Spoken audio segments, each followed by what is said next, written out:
The laugh came first. Not a chuckle, not a nervous breath. A full, confident laugh. It echoed through the courtroom at exactly the wrong moment, right after his lawyer finished explaining why I was supposedly unfit to raise my own children.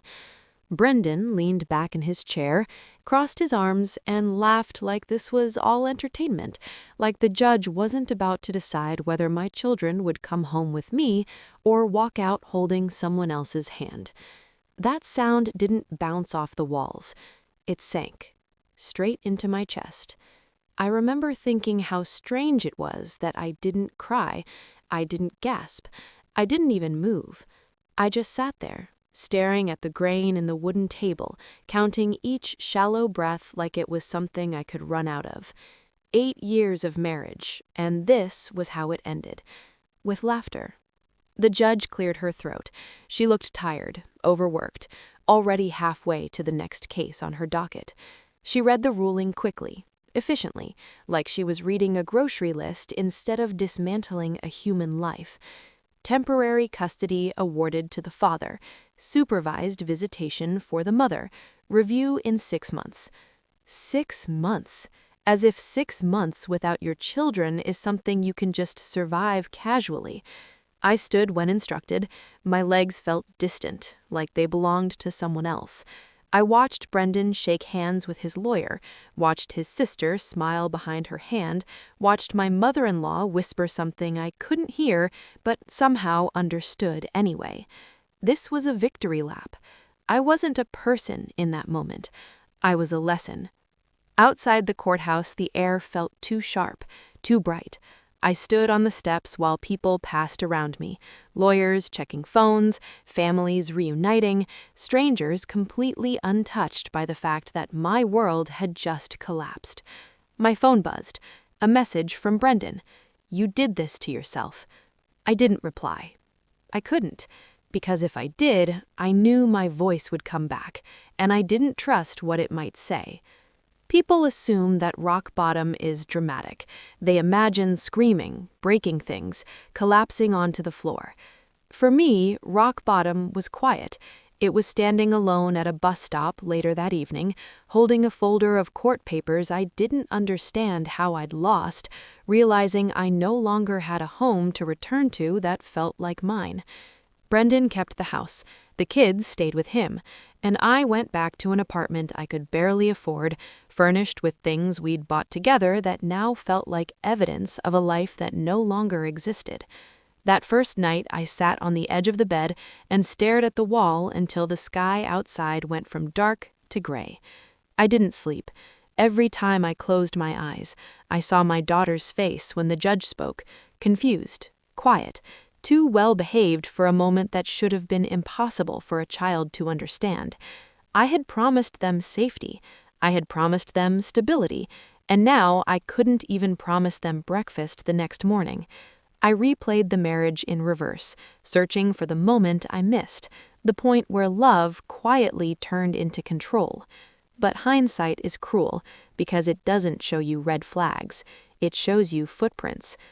Brendan and I met when I was 26. He was charming in a way that felt calming, not flashy. He asked questions. He remembered details. He said things like, "I've got you," and "You don't have to worry anymore." At the time, that sounded like love. I didn't realize it was also an erasure. The first restriction didn't look like one. He offered to handle the finances, so I wouldn't stress. Then came the allowance. Then came the raised eyebrow when I bought something without telling him. Then came the quiet disappointment that somehow always made me apologize, even when I didn't know what I'd done wrong. By the time the control became visible, I had already adjusted myself around it, like water around a stone. People ask later why I didn't leave sooner. They don't understand that control doesn't arrive screaming, it arrives smiling. The divorce papers came on a Tuesday, delivered to my workplace, in front of my colleagues. I hadn't even known he'd filed.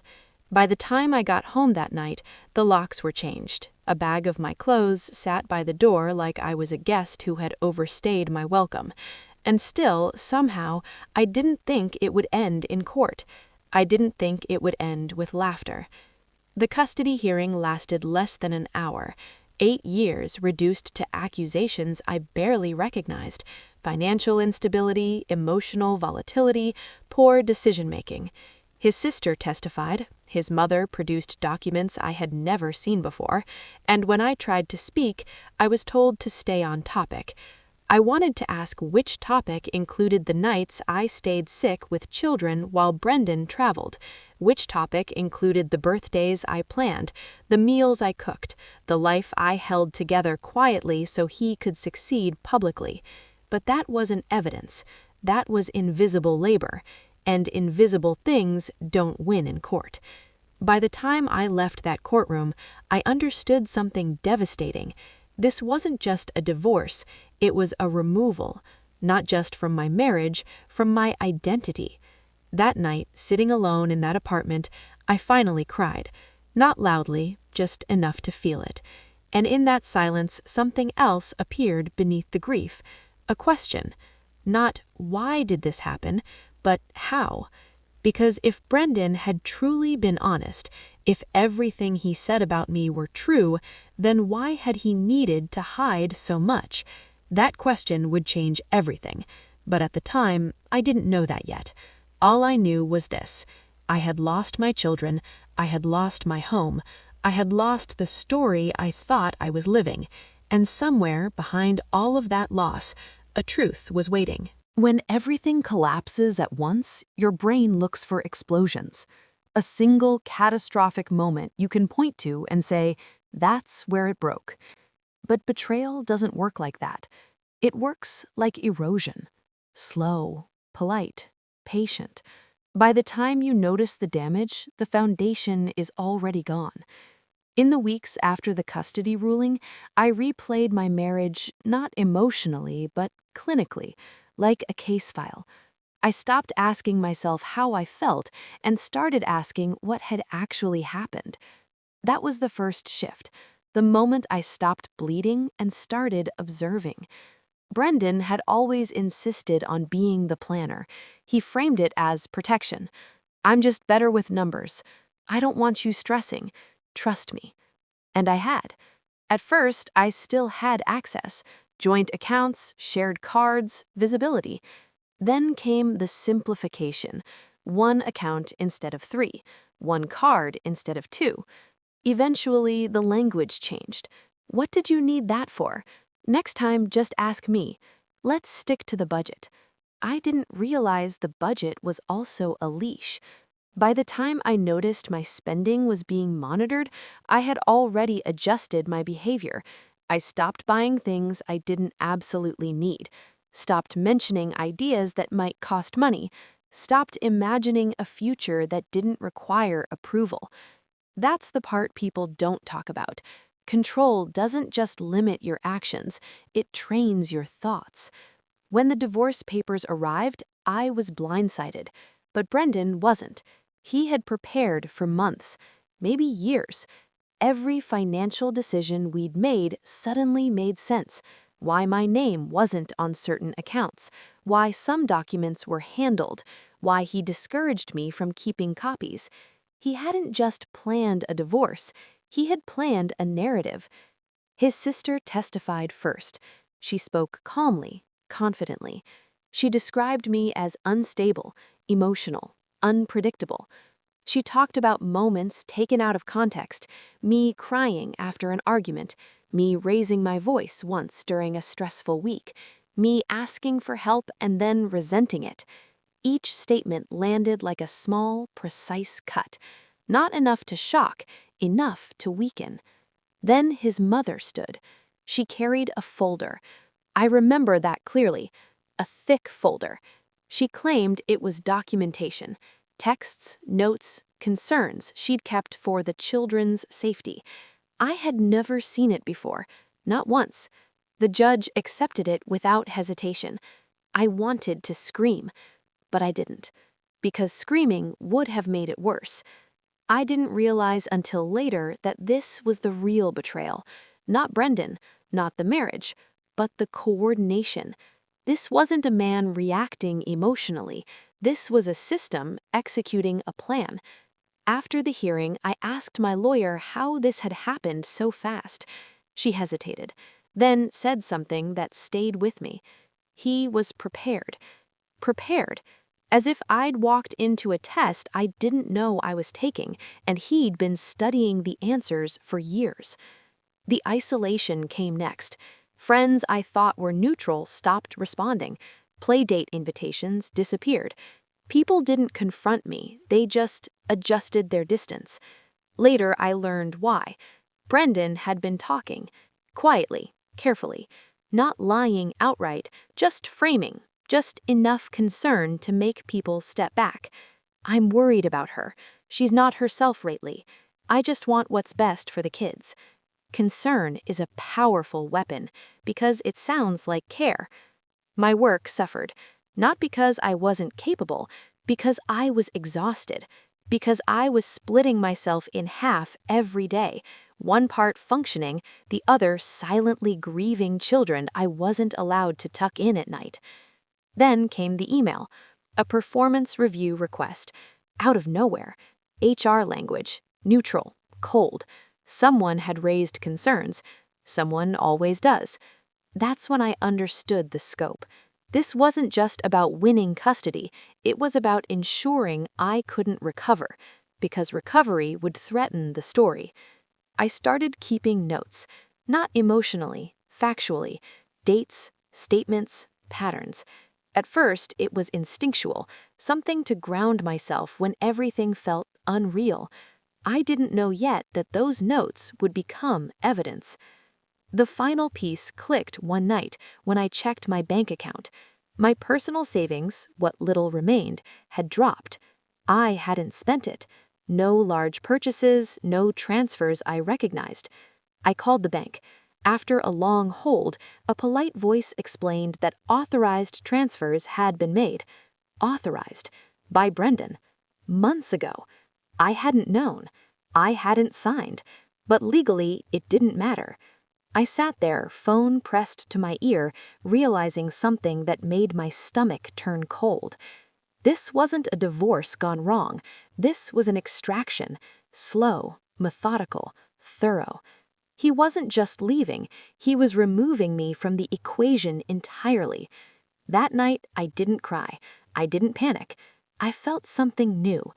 Clarity. Because people who have nothing to hide don't build systems like this, and people who are innocent don't need everyone else to be powerless. I didn't know how deep it went. I didn't know about the hidden accounts, the property, the payments, and the lies layered beneath lies. But I knew one thing for certain. If Brendan had gone to this much effort to control the story, then the truth had to be dangerous. And for the first time since the courtroom, I wasn't afraid of him anymore. I was curious. There is a specific kind of loneliness that comes from being erased while you are still alive. Not attacked, not confronted, just quietly removed.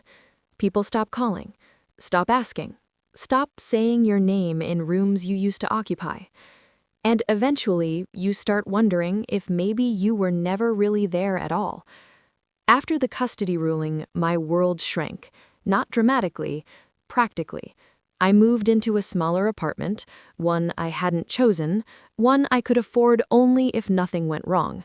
The walls were thin, the light was bad, the silence was relentless. I slept on a mattress on the floor for the first month, not because I couldn't buy a bed, because buying furniture felt like committing to a future I wasn't sure I was allowed to have. The hardest hours were the evenings. That was when the house used to come alive. Homework at the table, arguments over bedtime, someone always needing something. Now, the evenings were empty. I caught myself listening for footsteps that never came, reaching for phones that never rang. Every instinct in my body still moved toward my children. There was just nowhere for it to land. Supervised visits were worse than no visits at all. An unfamiliar room, a stranger taking notes, my children cautious, polite, confused about why hugs felt monitored. My daughter asked once, very quietly, "Are you in trouble?" I told her no. I lied. The story Brendan told them worked. Not aggressively, subtly. They didn't fear me, they questioned me. Why couldn't I come home? Why did Dad say I needed help? Why was everyone worried about me? I answered carefully, because the wrong tone could be documented, because love in that room had conditions. Online, it got uglier. Not publicly, privately. Messages from people I barely knew, suggestions, concerns, unsolicited advice disguised as kindness. I heard things. I hope you're taking care of yourself. Maybe some space is good for everyone. Concern again. Always concern. At work, the pressure increased. More oversight, more documentation, more meetings that felt less like support and more like surveillance. One afternoon, my supervisor asked if everything was okay at home. I stared at her, wondering how much she already knew. That was the day I realized something terrifying. Brendan's story had outrun me. The breaking point didn't come with drama. It came on my birthday. I had forgotten it was my birthday. That alone should have told me how far gone I was. I stopped at the grocery store after work and stood in the aisle holding a small cake I didn't really want. I put it back, went home, sat on the floor with my back against the couch and stared at nothing. And for the first time, a thought appeared that scared me. Not that I wanted to die, but that I wouldn't mind disappearing. That's the difference people don't understand. Disappearing isn't about death, it's about rest, about wanting the noise to stop. I didn't tell anyone that thought. I didn't have to. The isolation was doing the work for me. A week later, I found the email. Buried, old, unremarkable. A confirmation notice for a cloud backup I didn't remember setting up. It was addressed to an email I hadn't used in years. Curiosity made me log in. Instinct made me download everything. Inside were files I didn't recognize at first. Old statements, tax documents, property records, things I hadn't known existed, things Brendan had told me were handled. My hands started shaking, not from fear, from recognition. There it was, a property I had never seen, a condo registered under an LLC I didn't recognize, payments flowing in and out of accounts I'd never had access to, dates lining up perfectly with moments Brendan claimed we were tight on money. I sat on the floor as the realization settled. This wasn't mismanagement. This was concealment. I didn't feel victorious. I felt nauseous, because finding the truth meant accepting something else. This hadn't been accidental, and it hadn't been impulsive. It had been planned. That night, something in me shifted, not into rage, into focus. I stopped asking why I was being punished and started asking what he was protecting. I backed up everything, twice, 3 times. External drives, secure folders, redundancy layered on redundancy. I didn't confront Brendan. I didn't tell my lawyer. Not yet. I knew enough to understand one thing. If I moved too early, I would lose. The isolation that had almost broken me suddenly had a purpose. No one was watching me. No one thought I was capable. That made me invisible. And invisibility, I learned, can be an advantage. I stopped talking about my feelings, stopped defending myself, stopped correcting the narrative. Instead, I documented. Quietly, patiently, relentlessly. The woman Brendan thought he had erased was gone. In her place stood someone he never planned for, someone with nothing left to lose. People think revenge begins with anger. It doesn't. It begins with attention. The moment I stopped reacting and started observing, everything changed. I didn't rush to expose what I'd found. I didn't celebrate it. I treated it like something fragile, something that could shatter if handled carelessly. Instead, I went somewhere unexpected. My mother's garage. She had kept everything. Old boxes, old paperwork, old electronics no one had touched in years. I didn't tell her what I was looking for. I barely knew myself. I just knew Brendan had always been careful about what stayed in our house and careless about what he assumed I'd forgotten elsewhere. That's where I found the hard drive. Unlabeled, dusty, still warm with relevance. I plugged it into my laptop late that night, sitting on the floor like I used to when the apartment still felt temporary. Inside were years of data, spreadsheets, scanned contracts, emails saved out of context. At first, it didn't make sense. Then, patterns began to emerge. Transfers between accounts routed through shell companies, property taxes paid on an address I'd never visited, regular payments to his mother that were labeled as consulting, and dates. Always the dates. Every major transfer lined up with moments he'd insisted we were struggling, moments I'd agreed to cut back, moments I'd apologized for wanting more. I felt stupid. Then I felt angry. Then, finally, I felt calm, because the story I'd been told for years no longer mattered. The numbers were telling their own. I needed help, not emotional, professional. That's how I found Beverly. She came recommended quietly, not flashy, not sympathetic, precise. I laid everything out on her desk. I didn't tell her how much it hurt. I told her what I needed to know. She listened without interrupting. Then she asked one question. Did he think you were paying attention? I shook my head. She smiled. Shelley, that helps. Over the next weeks, Beverly taught me how to read what I'd already been looking at for years. She explained laundering without using the word. She showed me how money hides when it doesn't want to be seen. She helped me build timelines that couldn't be argued with. And slowly, something terrifying became undeniable.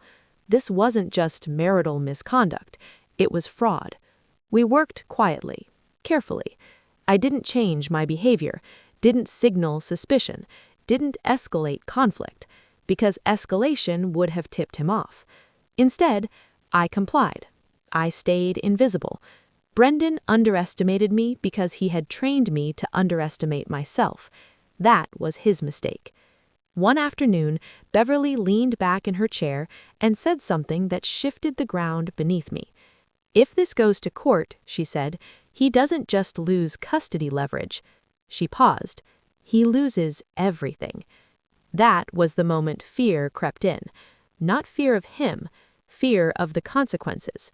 Because justice isn't gentle, and I knew once this started, it couldn't be undone. I asked her if there was another way, a quieter way. She shook her head. People who build systems like this don't stop unless they're forced. I thought of my children, of supervised rooms, of monitored affection, and I nodded. We planned, not aggressively, strategically. We let Brendan believe his version of reality was intact. We waited for him to make one more mistake. He didn't disappoint. He filed a motion, accusing me of hiding income, claiming financial instability, requesting reduced visitation.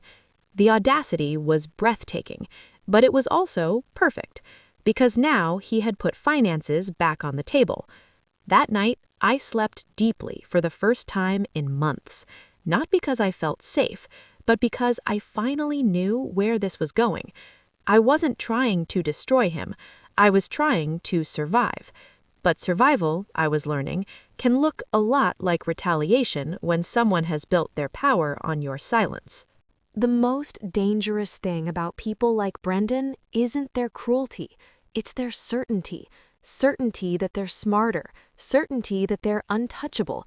Certainty that the story they tell is the only one that matters. That certainty is what makes them sloppy. Once he filed the motion accusing me of hiding income, the rules changed. Discovery opened. And Discovery doesn't care about ego. Suddenly, Brendan had to produce documents, tax records, bank statements, business disclosures. He acted offended, insulted as if the request itself was a betrayal. But he complied because refusing would look worse. Beverly and I watched the files come in like puzzle pieces scattered across the table. At first glance, they looked clean, too clean. Rounded numbers, generic descriptions, transactions that never quite lined up with real life. That's when Beverly said something that stuck with me. Real money leaves fingerprints. We cross-checked everything. Against property records, against vendor invoices, against timestamps buried in metadata. What Brendan didn't realize was that in trying to appear transparent, he'd overcorrected. He'd submitted summaries instead of raw data. And summaries lie. So we asked for originals. PDFs became spreadsheets. Spreadsheets became ledgers.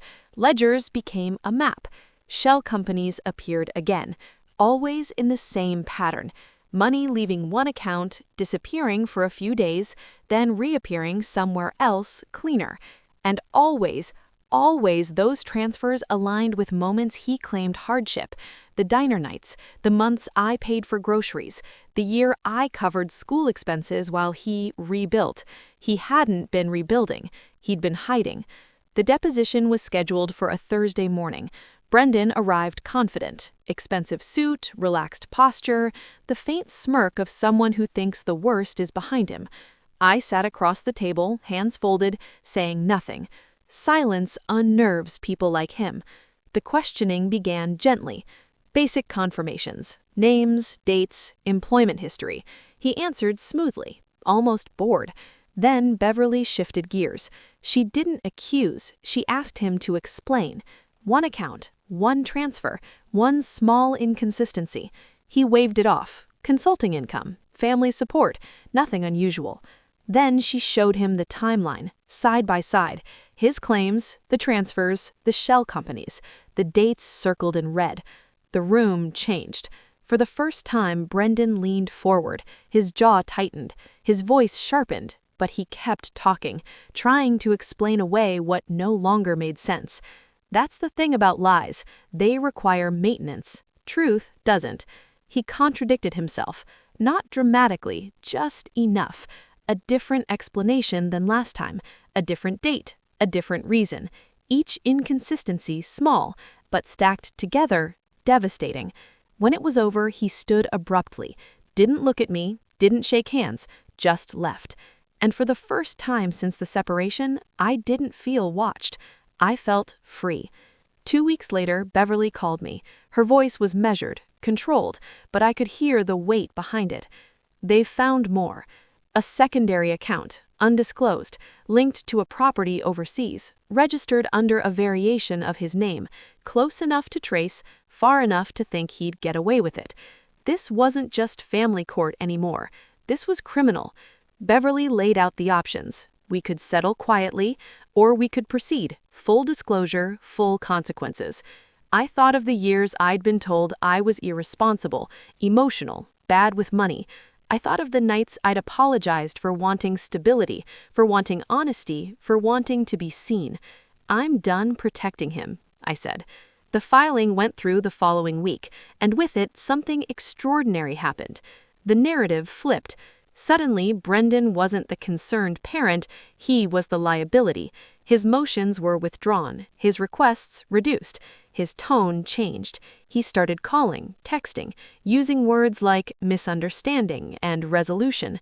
I didn't answer. I let the paperwork speak. Then came the call I'd been waiting for. Not from him, from his attorney.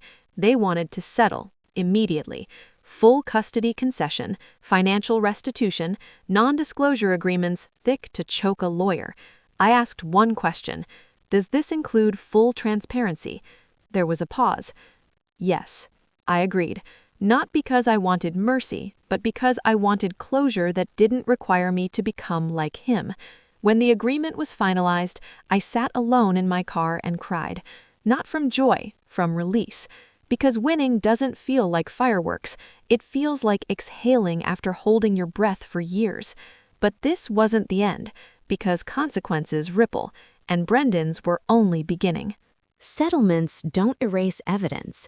They only change who sees it first. I thought signing the agreement would bring quiet. In a way, it did. The calls stopped. The threats vanished. The tension in my shoulders eased for the first time in years.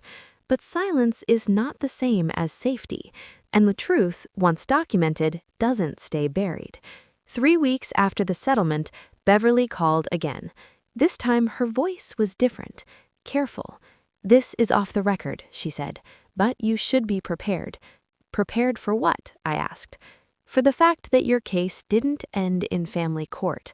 One of the financial institutions Brendan used had flagged the settlement disclosures internally. Too many inconsistencies, too many retroactive explanations, too much movement for someone who claimed modest income. What started as a custody dispute had triggered something far larger, an audit, then another, then subpoenas. Brendan tried to regain control the only way he knew how. He blamed advisors, claimed ignorance, suggested clerical errors.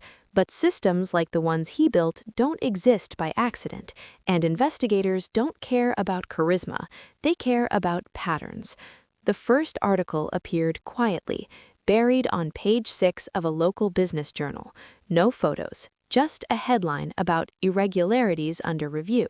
I almost missed it, but Beverly didn't. She sent me a screenshot with one sentence underneath. It started. Over the next months, the story grew teeth. Regulatory agencies confirmed involvement. Then came interviews, former partners distancing themselves, investors asking questions. The house of cards didn't collapse all at once. It sagged, then tilted, then fell. Brendan didn't contact me, not directly, but mutual acquaintances did. Carefully worded messages, vague inquiries, fishing for sympathy. I declined to respond, not out of bitterness, out of boundaries. One afternoon, while picking up groceries, I ran into someone I hadn't seen in years. She looked at me differently than before, not with pity, with recognition. "I read about what happened," she said quietly. "I'm sorry, and I'm impressed." That word stayed with me. Impressed, not for surviving, but for refusing to disappear. The investigation concluded 6 months later. Fines, asset seizures, professional sanctions. No dramatic courtroom scene, no public apology, just consequences, delivered methodically. The way systems punish those who try to game them. By then, my life had already moved on. The kids were settled, our routines steady. Laughter returned to our house, not forced, not cautious, but real. One night, after they'd gone to bed, I sat alone at the kitchen table, the same table where I'd once balanced bills and excuses. I opened my laptop and reread the first journal entry I'd written during the separation, the one where I'd called myself weak for staying so long. I closed it, deleted the file, not out of denial, but because that version of me no longer needed a record. People often ask if I feel vindicated, if seeing his downfall brought satisfaction. The honest answer is no. What it brought was clarity. I didn't lose my marriage, I lost an illusion, and in doing so, I gained something far more durable. The understanding that strength isn't loud. It doesn't announce itself. It builds quietly, decision by decision, until one day you realize you are no longer afraid. The last time I heard Brendan's name, it was in passing, a cautionary tale, a footnote. I felt nothing, and that, more than anger or triumph, told me I was finally free. People assume stories like this end with justice. They don't. They end with perspective. If you'd asked me at the beginning what I wanted, I would have said safety, stability, proof that I wasn't crazy for feeling the way I did. But those weren't the real stakes. They never are. The real battle was over something quieter. Whether I would spend the rest of my life shrinking to fit someone else's comfort, or whether I would finally take up the space I'd been taught to fear. In the months after everything settled, I noticed changes I hadn't expected. Small ones. I stopped flinching when my phone rang. I stopped rehearsing explanations in my head before speaking. I stopped apologizing for existing. One evening, my daughter asked me a question that landed harder than any courtroom verdict. "Mom," she said, "why did you stay so long?" I thought about lying, about softening the truth. Instead, I said this, because I didn't know yet that leaving was allowed. She nodded, as if that made perfect sense, because to a child, it does. That's when I understood the real ending of this story. It wasn't about what happened to Brandon. It was about what didn't happen to us. My children didn't learn that love means control. They didn't learn that silence equals peace. They didn't learn that survival requires self-erasure. They learned something else instead, that discomfort can be temporary, that fear can be outgrown, that walking away doesn't mean you failed, it means you chose differently. I never told them the details. I didn't need to. Children learn more from watching than listening, and they watched me rebuild. The house we live in now isn't large, but it's honest. There are no locked doors, no whispered arguments, no performances for the outside world, just space to breathe, to grow, to exist without permission. Sometimes late at night, I think about the woman I was at the beginning of this story, the one who believed endurance was the same as strength, the one who thought silence was maturity. I don't judge her. She did the best she could with what she knew, but I don't live there anymore. Because strength, I've learned, isn't about winning. It's about no longer needing to prove anything. If you're listening to this and you're still in the middle of your own version of this story, if you're still negotiating with yourself, still minimizing, still hoping someone else will change, hear this. There is a version of you on the other side of that fear, calmer, clearer, unapologetic, and they are worth the discomfort it takes to reach them. My name is Sarah, and this isn't the story of how I destroyed someone else. It's the story of how I stopped disappearing.